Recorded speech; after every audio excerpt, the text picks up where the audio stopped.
السلام علیکم ورحمۃ اللہ۔ الحمد للہ رب العالمین،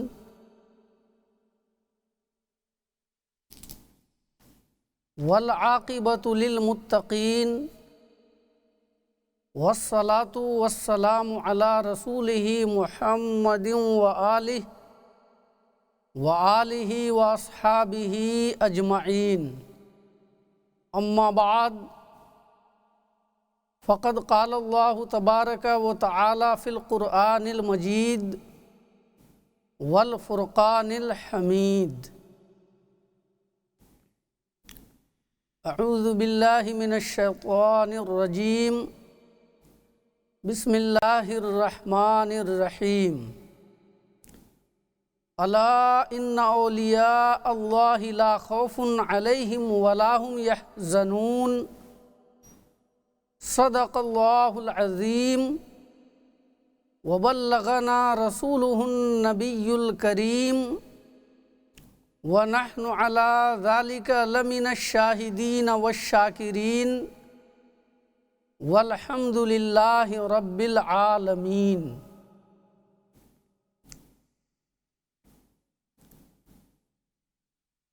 محترم ناظرین، یہ حقیر آپ کے روبرو ہے اور تاجدار دیوا حضرت سیدنا وارث پاک رحمۃ اللہ علیہ کی تاریخ وصال و یوم عرس کی نسبت سے عنوان ہے حضرت وارث پاک رحمۃ اللہ علیہ حیات و خدمات اور مشائخ کچھوچھا سے ان کے روابط۔ تو آئیے شروع کرتے ہیں اس اعتراف کے ساتھ کہ عنوان کا حق ادا کرنا مشکل ہے، مگر انشاءاللہ جتنی دیر بھی گفتگو ہوگی تحقیقی ہوگی اور مستند تاریخ نگار کی روایات سے ہوگی۔ ایک مرتبہ درود پاک پڑھ لیجئے، اللہم صلی علی سیدنا و مولانا محمد معدن الجود والکرم، منبع العلم والحلم والحکم، بارک وسلم وصلو علیہ، صلاۃ و سلاما علیک یا رسول اللہ، صلاۃ و سلاما علیک یا حبیب اللہ، صلی اللہ علی النبی الامی وعلی آلہ وصحبہ وسلم۔ تاجدار دیوا حضرت وارث پاک رحمۃ اللہ علیہ، سیرت و سوانح اور مشائخ کچھوچھا سے روابط۔ قانون الہی اور دستور ربانی کے مطابق زمانہ قدیم سے بنی نوع آدم اس خاکدان گیتی پر آتے ہیں اور اپنی حیات مستعار کے شب و روز گزار کر دار فانی سے دار بقا کی طرف کوچ کر جاتے ہیں، مگر ان آنے اور جانے والوں میں کچھ ایسی شخصیتیں بھی ہوتی ہیں جو اپنی دینی اور سماجی خدمات کی بنیاد پر خلق خدا کے درمیان اپنے دیرپا نقوش چھوڑ جاتی ہیں۔ انہی نادر الوجود شخصیتوں میں تاجدار دیوا حضرت حاجی سید وارث علی شاہ رحمۃ اللہ علیہ کا بھی شمار ہے، جنہیں دنیائے عقیدت میں وارث پاک کہا جاتا ہے۔ مولانا مولوی شیخ فضل حسین صدیقی وارثی اٹاوی، متوفی سن 1337 ہجری نے اپنی کتاب مشکات حقانیت المعروف معارف وارثیہ میں القاب و آداب کے ساتھ آپ کا نام نامی اسم گرامی ان الفاظ کے ساتھ تحریر کیا ہے۔ حضرت اقدس فانی فی اللہ باقی باللہ آیتم من آیات اللہ معنی فَأَيْنَمَا تُوَلُّوا فَثَمَّ وَجْهُ اللہ، حضرت سید الکاملین امام الاولیاء سیدنا و مولانا حاجی حافظ سید وارث علی شاہ طاب ثراہ۔ نسب: آپ کے والد کا نام حکیم سید قربان علی شاہ اور دادا کا نام سید سلامت علی شاہ ہے۔ آپ کے آبا و اجداد نیشاپور سے ہندوستان منتقل ہوئے تھے۔ آپ کے خاندان کے مورث اعلیٰ حضرت مخدوم علاء الدین اعلیٰ بزرگ ہیں، جو حضرت سلطان نصیر الدین چراغ دہلوی کے بڑے خلفاء میں تھے۔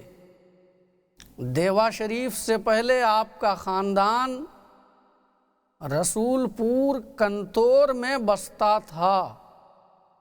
آپ کا نسب 26 واسطوں سے شہدائے کربلا کے شہید اعظم امام عالی مقام حضرت سیدنا حسین بن علی رضی اللہ عنہ سے جا کر مل جاتا ہے۔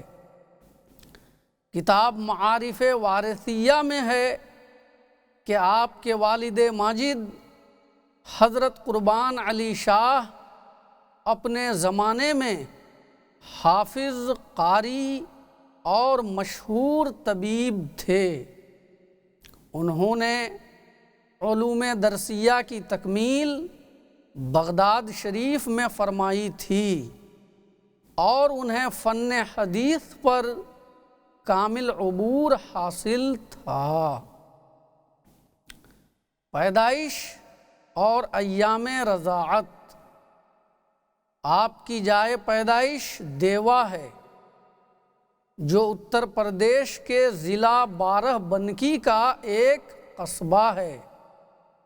تاریخ پیدائش 1 رمضان المبارک اور بقول بعض 11 رمضان المبارک ہے۔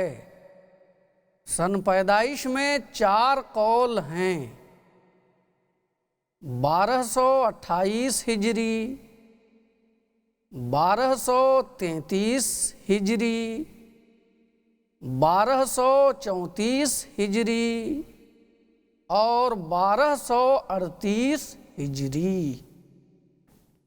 آپ کے حالات پڑھنے سے معلوم ہوتا ہے کہ آپ کی پیدائش سے مدتوں پہلے ہی کئی بزرگوں نے آپ کے پیدا ہونے اور صاحب ولایت ہونے کی بشارت دے دی تھی۔ آپ مادرزاد ولی تھے، چنانچہ جب آپ پیدا ہوئے تو ماہ رمضان کی کسی تاریخ میں دن کے وقت اپنی ماں کا دودھ نہیں پیا، یہاں تک کہ ماہ محرم الحرام میں یوم عاشوراء کو بھی دن میں آپ نے دودھ نوش نہیں فرمایا۔ بچپن ہی سے آپ کی ہر بات لوگوں کو حیرت میں ڈالتی تھی اور آپ سے عجیب و غریب واقعات صادر ہوتے تھے، جن سے ہر کہو مہ پر آپ کی ولایت کے آثار ظاہر ہو گئے اور لوگ آپ کی تعظیم و تکریم کرنے لگے۔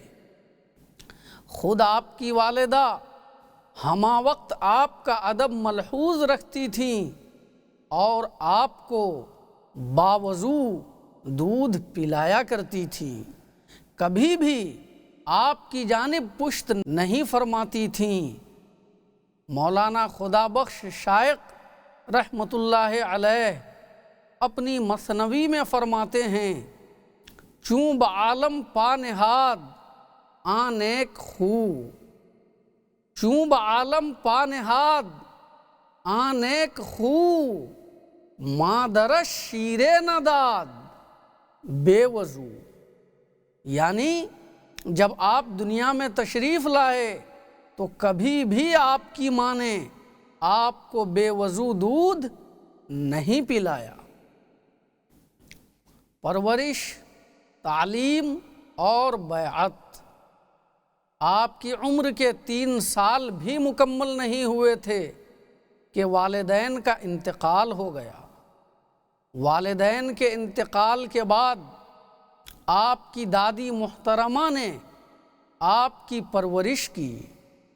5 سال کی عمر میں آپ کو اپنے قصبہ دیوا شریف کے مکتب میں بٹھایا گیا اور 7 سال کی عمر میں آپ حافظ قرآن ہو گئے۔ آپ کے استاد حفظ کا نام مولانا سید مظہر علی شہید ہے رحمۃ اللہ علیہ۔ مولانا سید مظہر علی شہید کے علاوہ مولانا امام علی اور مولانا عبدالصمد صاحبان سے کتب درسیہ و عقائد شرعیہ کی تعلیم حاصل کی۔ پھر اپنے بہنوئی زبدۃ العارفین قدوۃ السالکین حضرت مولانا حاجی خادم علی شاہ رحمۃ اللہ علیہ کے توسط سے فرنگی محل لکھنؤ حاضر ہوئے اور فرنگی محل کے بہتے ہوئے چشمہ علم و حکمت سے فیض یاب ہوئے، اور پھر حضرت مولانا خادم علی شاہ رحمۃ اللہ علیہ نے جو حضرت مولانا شاہ عبدالعزیز محدث دہلوی رحمۃ اللہ علیہ کے شاگردوں میں ہیں، آپ کو کچھ عرصہ اپنے حلقہ درس میں رکھا اور علوم ظاہریہ کے ساتھ علوم باطنیہ کی بھی تعلیم فرمائی، اور 11 سال کی عمر میں اپنے حلقہ بیعت میں داخل کر کے خلعت خلافت سے سرفراز فرمایا۔ کہا گیا ہے کہ آپ کے مرشد کا مزار گولا گنج لکھنؤ میں مرجع خلائق ہے۔ ذہانت و فطانت۔ آپ نہایت ذہین و فطین تھے۔ جب استاد آپ کو سبق پڑھاتے اور 2-1 لفظ بتاتے تو آپ خود بخود پورا صفحہ پڑھ کر سنا دیتے تھے۔ آپ کے لکھنوی استاد کہتے تھے کہ صاحب زادہ پڑھے پڑھائے پیدا ہوئے ہیں۔ آپ کے استاد مولانا امام علی صاحب کہتے تھے کہ صاحب زادہ پیدائشی کامل ہیں۔ وہ یہ بھی کہتے تھے کہ جب میں آپ کو سبق یاد کرنے کو کہتا تھا تو جواب میں آپ میرے سامنے کتاب رکھ دیتے تھے اور اسی وقت بالکل صحیح سبق سنا دیا کرتے تھے۔ جبکہ مستند حضرات کا بیان ہے کہ آپ کی پڑھائی مکتب تک محدود ہوتی تھی، مکان پر آ کر کبھی کسی کتاب کا مطالعہ نہیں فرماتے تھے، بلکہ کسی گہری فکر میں محو و مستغرق رہا کرتے تھے اور اکثر درس کے بعد صحرا کی طرف چلے جاتے اور عالم تنہائی میں اپنا وقت صرف کیا کرتے تھے۔ بیعت و ارشاد کا آغاز۔ تعلیم مکمل ہونے، خلافت ملنے اور پیر و مرشد کے وصال فرمانے کے بعد بیعت و ارشاد کا سلسلہ شروع ہو گیا اور اسی صغر سنی ہی میں کثرت کے ساتھ خلق خدا نے آپ کے ہاتھ پر بیعت کی۔ علوم و فنون میں مہارت۔ آپ علم باطن کے وارث و امین تھے، مگر علوم ظاہری سے بھی خاص مذاق رکھتے تھے۔ کسی علم میں آپ کو خاموش نہیں دیکھا گیا۔ آپ کی خدمت میں جس قسم کا آدمی آتا تھا، آپ اسی کے ذوق کے مطابق اس سے گفتگو فرماتے تھے۔ آپ کے مشاغل میں قرآن کریم کی تلاوت کے علاوہ مثنوی مولانا روم، ملک محمد جائسی کی پدماوت اور ہنس جواہر کا مطالعہ شامل تھا۔ علم قرآن میں آپ کو خاص عبور تھا۔ آپ 7 قراءتوں کے ساتھ قرآن کریم پڑھتے تھے۔ مدنی اور مصری قراءتوں کا خاص ذوق رکھتے تھے۔ جب کوئی قاری آتا، مختلف قراءتوں کے فرق بتاتے، ان قراءتوں کے نکات سمجھاتے اور تراجم کے فرق ارشاد فرماتے تھے۔ آیات قرآنی کی تفسیر بتاتے اور مثنوی اور پدماوت کے اشعار کے مطالب و معانی بیان کرتے تھے۔ آپ کو غزلیات اور قصائد سے بھی بہت شوق تھا۔ آپ کے پاس ایک بیاض رہتی تھی جس میں چیدہ چیدہ غزلیں اور قصائد تحریر تھے۔ جب آپ کی خدمت میں شعر و سخن سے دلچسپی رکھنے والے افراد حاضر ہوتے تھے تو آپ اکثر اس بیاض سے خود پڑھ کر سناتے تھے۔ بیت بازی کے مشغلہ سے بہت خوش ہوتے تھے، بلکہ خود بھی شریک ہو جاتے تھے۔ 10 شعراء کے مقابلے میں آپ تنہا بیٹھتے اور ان کو ساکت کر دیتے تھے۔ 50 اور 100 شعر ایک ہی حرف پر ختم فرماتے تھے، جس سے لوگ متحیر ہو جاتے تھے۔ خدا بخش شائق کی فارسی مثنوی حافظ شیرازی اور امیر خسرو کا کلام بہت پسند فرماتے تھے۔ اکثر حضرت امیر خسرو کی تعریف کرتے اور ارشاد فرماتے تھے کہ مرید کو ایسا ہونا چاہیے۔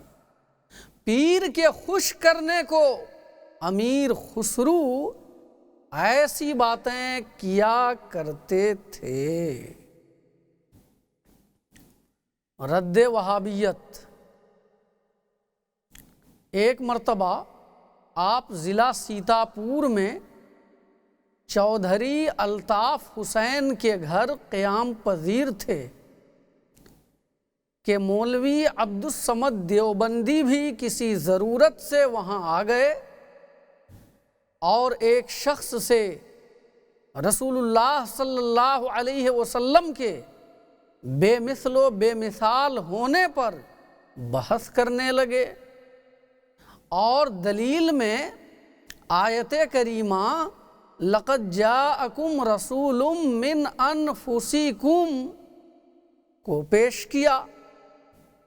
جب آپ نے سنا تو اس دیوبندی مولوی سے فرمایا اس آیت کریمہ کی ایک قراءت یہ بھی ہے، لَقَدْ جَاءَكُمْ رَسُولٌ مِّنْ أَنفُسِكُمْ، فا کے فتحہ کے ساتھ۔ لہذا اگر فا کے فتحہ کے ساتھ پڑھیے تو اس آیت کا معنی آپ کے مقصود کے خلاف ہوگا، اور یہی آیت آپ کے دعویٰ کے بطلان کے لیے کافی ہوگی۔ سبحان اللہ، سبحان اللہ۔ حج بیت اللہ، 15 سال کی عمر میں آپ کو پہلی بار حج بیت اللہ کا شرف حاصل ہوا۔ سب سے پہلے اپنے مرشد کے آستانے پر پہنچ کر فاتحہ پڑھی۔ مرشد کا آستانہ کہاں ہے؟ ان کے مرشد کا اوپر گزر چکا۔ سب سے پہلے اپنے مرشد کے آستانے پر پہنچ کر فاتحہ پڑھی، پھر جا بجا قیام فرماتے ہوئے اجمیر شریف پہنچے، آستانہ خواجہ کا طواف کیا اور محفل سما میں شریک ہوئے، پھر وہاں سے ناگور پہنچے اور مولوی حسین بخش ناگوری کے مکان پر ٹھہرے، انہیں مرید کیا اور بیعت لینے کی اجازت بھی عطا فرمائی۔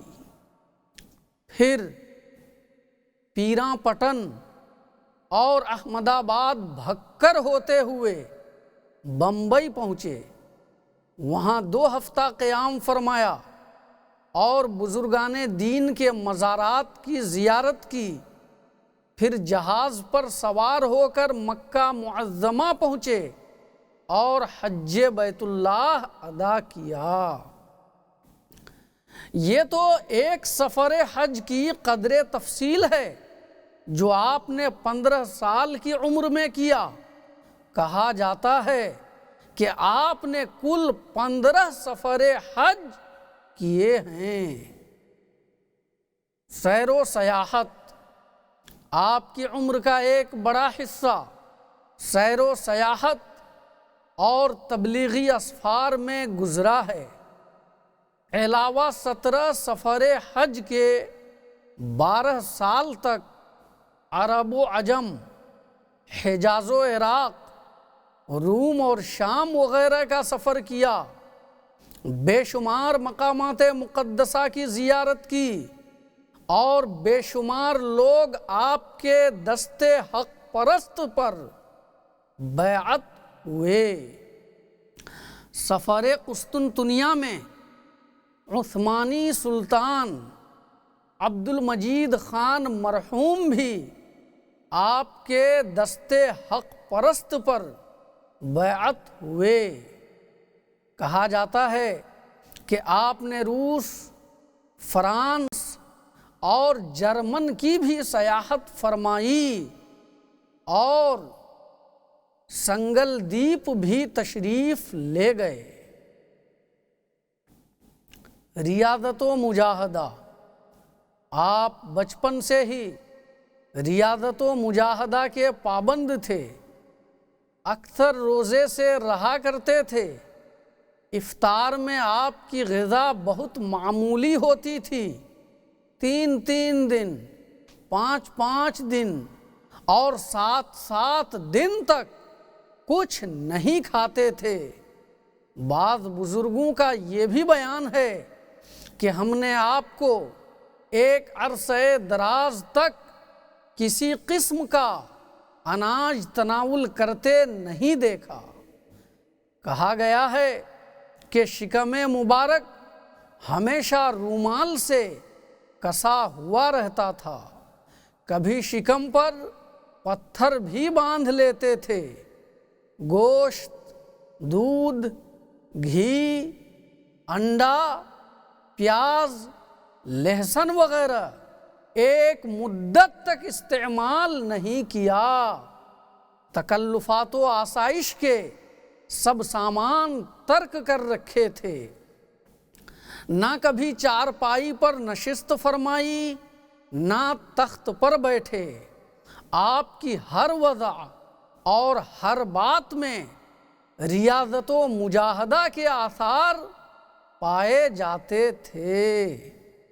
حکیم مقصود علی پینتے پوری، حضرت شاہ مقصود علی وارثی، حضرت شاہ منصب علی چشتی سلونی رحمۃ اللہ علیہ مجمعین کی روایات کے مطابق آپ نے اپنے پہلے سفر میں کوہ عرفات، کوہ طور، کوہ لبنان، غار ثور اور غار حرا میں خلوت فرمائی، اور بیت اللہ، بیت المقدس، مسجد نبوی، نجف اشرف، کاظمین شریفین، کربلائے معلی اور بغداد شریف میں چلہ کشی کی۔ کہا جاتا ہے کہ ابتدا میں رات بھر نوافل پڑھنے کے عادی تھے، استراحت بھی نہیں فرماتے تھے۔ 36 سال کی عمر سے 40 سال کی عمر تک آپ کو رات میں آرام کرتے ہوئے یا کسی سے بات کرتے ہوئے کبھی نہیں دیکھا گیا۔ پوری رات کھڑے ہو کر نوافل پڑھتے تھے۔ یہ بھی کہا گیا ہے کہ ابتدا میں روزانہ پورا کلام مجید ختم فرماتے تھے، یہاں تک کہ حالت سفر میں بھی ایک کوس میں 3 پارہ کلام مجید پڑھتے اور 10 کوس میں پورا قرآن شریف ختم فرماتے تھے۔ دنیا سے لا تعلقی اور زاہدانہ زندگی۔ آپ ایک دولت مند گھرانے میں پیدا ہوئے تھے، صاحب جائیداد تھے، مال و دولت کے مالک تھے، مگر ہوش سنبھالتے ہی ہر چیز سے قطع تعلق کر لیا، درہم و دینار لٹا دیے اور جائیداد دوسروں کو ہبہ کر دی، یہاں تک کہ شادی بھی نہیں کی، ساری عمر مجرد رہے۔ جب آپ کے اعزاء نے شادی کے لیے اصرار کیا تو جواب میں قرآن مجید کی یہ آیت پڑھی، یا ایھا الذین آمنوا ان من ازواجکم و اولادکم عدوا لکم فاحذروہم۔ آپ بطن مادر سے ہی عاشق الہی پیدا ہوئے تھے۔ آپ کی نگاہوں میں وہ جمال عدیم المثال سمایا ہوا تھا جس کے سامنے عارضی حسن و جمال کا کوئی وجود نہیں۔ لباس، بچپن سے آپ بنددار اچکن، غرارہ دار پاجامہ، 2 پلڑی یا کامدار ٹوپی اور سلیم شاہی جوتے پہنتے تھے، جو شرفائے اودھ کا قدیمی لباس ہے۔ مگر 15 سال کی عمر میں جب حج بیت اللہ کو تشریف لے گئے تو حج کے بعد آپ نے احرام شریف نہیں اتارا اور ہمیشہ کے لیے اسی لباس کو اختیار کر لیا۔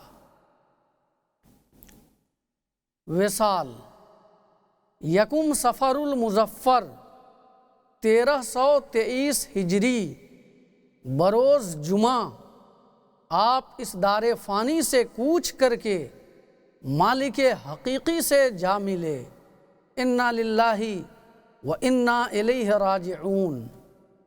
ناظرین، اب میں اپنے عنوان کے دوسرے جز کی طرف منتقل ہوتا ہوں، اور وہ ہے مشائخ کچھوچھا اور وارث پاک کے باہمی روابط۔ ناظرین، حضرت وارث پاک کے معاصرین میں کچھوچھا شریف کے دو بزرگ ہیں۔ نمبر 1 اشرف الصوفیہ حضرت سید اشرف حسین رحمۃ اللہ علیہ، سجادہ نشین سرکار کلاں کچھوچھا شریف۔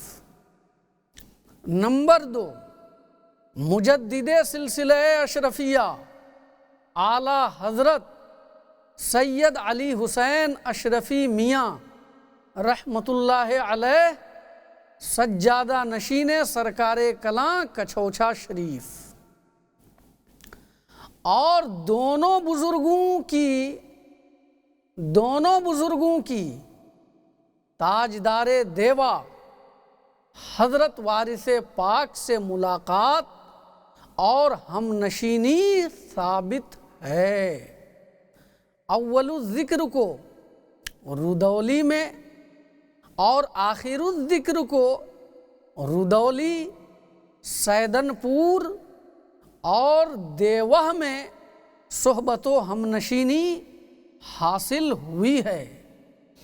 دونوں بزرگوں کی تاریخ و تذکرہ پر لکھی گئی کتابیں، بلکہ کہیے تینوں بزرگوں کی تاریخ و تذکرہ پر لکھی گئی کتابیں بتاتی ہیں کہ کچھوچھا شریف کے ان دونوں بزرگوں اور تاجدار دیوا کے درمیان بڑا قرب اور بڑی محبت رہی ہے۔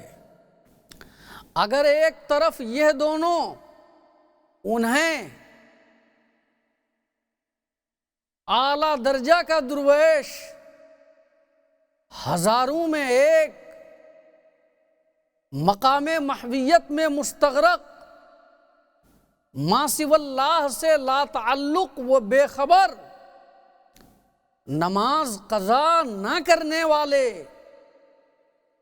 کثیر المحامد، روشن ضمیر، عارف باللہ، صاحب مقامات عالیہ، ولایت کا روشن آفتاب قرار دیتے ہیں، تو دوسری جانب تاجدار دیوا اعلیٰ حضرت اشرفی میاں رحمۃ اللہ علیہ کو پیران پیر دستگیر کا فرزند، مرشد زادہ، صاحب زادہ اور شاہ صاحب کہہ کر اپنی محبت و شفقت کے سوغات بکھیرتے ہیں، اور کچھوچھا شریف سے سیدن پور بلوا کر اپنی نماز عید الاضحیٰ کی امامت کرواتے، اور دیوا شریف میں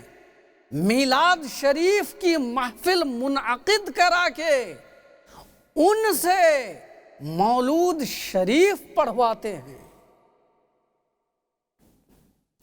اور اس طرح حضرت مخدوم اشرف جہانگیر سمنانی رحمت اللہ علیہ کے سجادہ نشین کی قدر و منزلت سے دنیا کو واقف کراتے، اور حضرت مخدوم اشرف جہانگیر سمنانی رحمت اللہ علیہ سے وارث پاک اپنی عقیدت و محبت اور قلبی تعلق کا ثبوت فراہم کرتے ہیں۔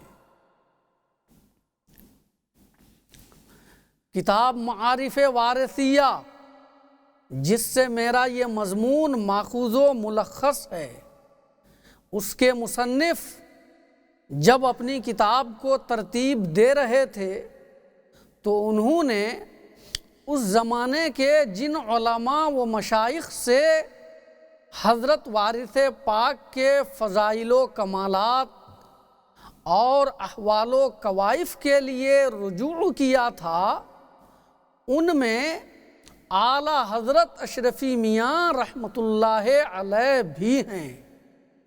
آپ نے ان کی خواہش و اصرار پر ایک مضمون قلم بند فرما کر ارسال کیا تھا، جس کے مندرجات کو انہوں نے موقع محل کی مناسبت سے اپنی کتاب کے مختلف مقامات میں ذکر کیا ہے۔ ان مندرجات اور منتشر تحریری قطعات میں یہ عبارت بھی ہے۔ کیا ہے عبارت؟ سماعت کیجئے۔ حضرت مولانا شاہ سید ابو محمد علی حسن، علی حسین ہے نام مگر انہوں نے اپنی کتاب میں ہر جگہ علی حسن تحریر کیا ہے۔ حضرت مولانا شاہ سید ابو محمد علی حسن صاحب اشرفی الجیلانی مسند آرائے کچھوچھا شریف مؤلف کتاب ھذا کو مطلع فرماتے ہیں کہ حضرت حاجی صاحب قبلہ قدس سرہ العزیز کے اجداد سے، یعنی حضرت وارث پاک رحمۃ اللہ علیہ کے اجداد سے اور ہمارے بزرگوں سے، اعلیٰ حضرت شفیع میاں رحمۃ اللہ علیہ فرماتے ہیں کہ حضرت وارث پاک رحمۃ اللہ علیہ کے اجداد سے اور ہمارے بزرگوں سے خاص مراسم رہے ہیں۔